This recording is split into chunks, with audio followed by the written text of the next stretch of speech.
피청구인에게 간접적으로 부여된 국민의 신임을 박탈하여야 할 정도에까지 이르렀다고 단정하기 어렵습니다. 피청구인의 파면을 정당화하는 사유가 존재한다고 볼 수 없습니다. 위헌, 위법 행위들을 종합하여 보더라도 피청구인의 법 위반이 임명권자를 통하여 간접적으로 부여된 국민의 신임을 박탈하여야 할 정도로 중대하다고 인정하기 어렵습니다.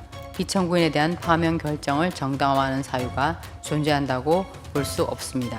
주문을 선고하겠습니다. 이 사건 심판 청구를 기각한다. 국회 탄핵제도 이대로 괜찮겠습니까?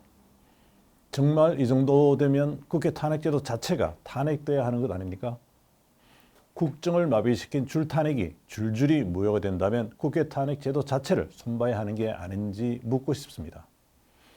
헌법재판소는 오늘 최재해 감사원장과 이창수 서울중앙지검장 그리고 조상원 중앙지검 4차장, 최재훈 중앙지검 반부패 수사 2부장에 대한 탄핵 심판에서 전원일치 의견으로 탄핵안을 모두 기각했습니다.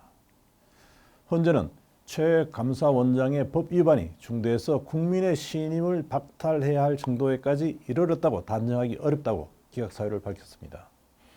또 김건희 여사의 도이치모터스 주가 조작 사건을 담당한 검사들에 대해서도 김 여사 수사 관련 직무 집행을 하면서 헌법이나 법률을 위배했다고 볼 수 없다며 탄핵안을 기각했습니다.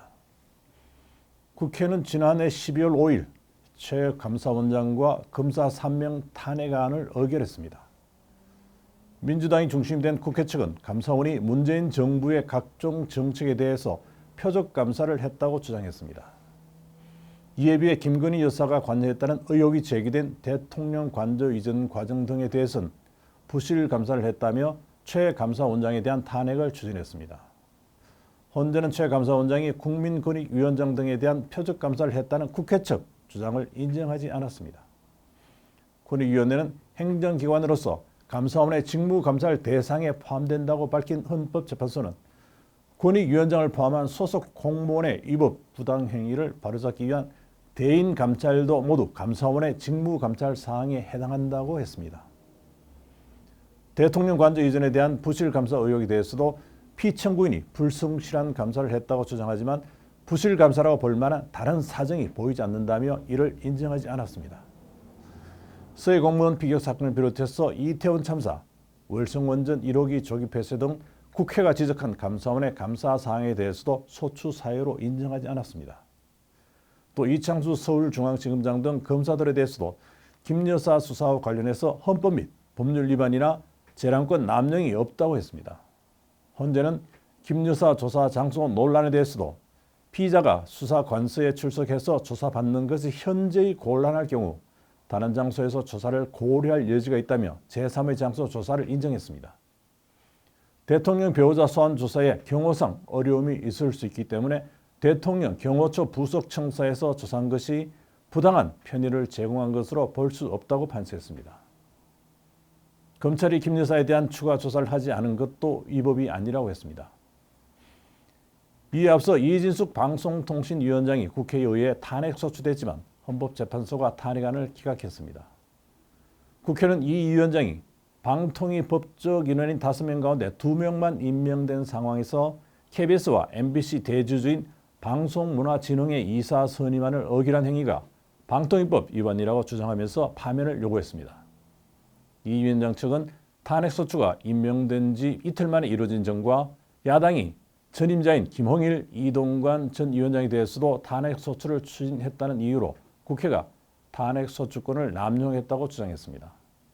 또 자신에 대한 탄핵소추 자체가 직무를 정지시켜서 방통위의 기능을 마비시키고자 하는 정치적 목적으로 이루어져서 탄핵소추권 남용에 해당하므로 그 자체가 부적법하다고 주장하기도 했습니다. 이번 탄핵 심판에서 가장 쟁점이 됐던 제적위원 부분에서 헌재가 제적을 정원을 기준으로 하는 것이 아니라 현재의 위원수를 기준으로 계산해야 한다고 선을 그어서 이 부분에 대한 논란에 종지부를 찍었습니다. 방통위법에는 제적위원 과반수의 찬성으로 의결한다고 규정되어 있는데요. 국회는 법으로 정해진 5명의 상임위원이 모두 임명된 것을 전제로 제적의원을 개선해야 한다고 주장해왔습니다. 하지만 제적위원이 2명뿐이기 때문에 제적위원을 2명으로 봐야 한다고 헌재가 못을 박은 것입니다.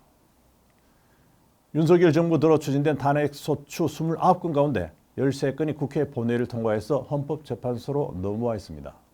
이 가운데 이상미 전 행정안전부 장관과 안동환 이정섭 검사, 그리고 이진숙 방송통신위원장, 또 오늘 기각된 4건 등 모두 8건이 기각됐습니다.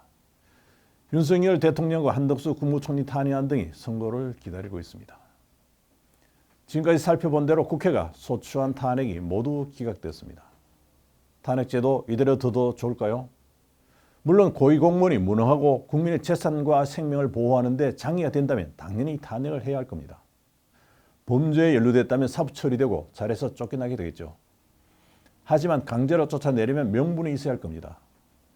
이진숙 방통위원장은 거대 야당이 실질적으로 문제가 있어서 탄핵을 한 것인지 국정마비를 목표로 한 것인지 의심이 든다고 말하고 있습니다. 그리고 이 위원장은 이런 식으로 무분별하게 탄핵을 발의해도 아무런 책임을 지지 않는 것은 문제가 있다고 본다고 지적하기도 했습니다. 탄핵 관련법을 입법할 때는 거대 야당이 이렇게 줄탄핵 폭주를 하리라 예상하지 못했을 겁니다. 윤석열 대통령이 비상계엄 선포 이유 가운데 하나로 이 줄탄핵을 들었습니다. 거대 야당이 경쟁 상대인 정부 여당의 무력화를 위해서 탄핵 제도를 이용하려 할 경우에는 속수무책으로 당할 수밖에 없습니다. 지금 또 야당의 말을 듣지 않으면 탄핵하겠다고 최상목 대통령 권한 대행까지 협박하고 있습니다. 국회의원에게는 물론 면책특권이 있습니다. 국회의원이 국회에서 직무상 행한 발언과 표결에 관해서는 국회 밖에서 책임을 지지 않는다는 것이 면책특권입니다. 그런데 자신을 탄핵소추해서 명예를 실추시킨 국회의원에 대해 해당 공무원이 무고죄로 고소할 수 있을까요? 법률 전문가들은 탄핵이 불가능하다는 걸 인지한 상태에서 직무 배제를 목적으로 탄핵안을 통과시킨 정황이 분명하다면 법적 제재가 가능하다고 보고 있습니다. 대법원이 지난 2003년에 허위와 고의에 의한 발언에는 책임을 물을 수 있다고 한 판례가 있습니다. 김영준 배재대 석좌 교수는 민주당의 줄탄핵에 대해서 탄핵안 발의를 통한 폭정이라고 비판하고 있습니다. 그런데 국회가 윤석열 대통령을 포함한 정부 고위공직자 9명에 대해 탄핵 소추를 진행하면서 법률 대리인으로 변호사 35명을 선임하고 선임비 3억 6천만 원을 지출한 것으로 나타났습니다. 선임료는 전액 국가 세금으로 지급합니다. 아무리 탄핵을 남발하고 헌법재판소에서 패소해도 국회의원들에게는 아무런 페널티가 주어지지 않습니다.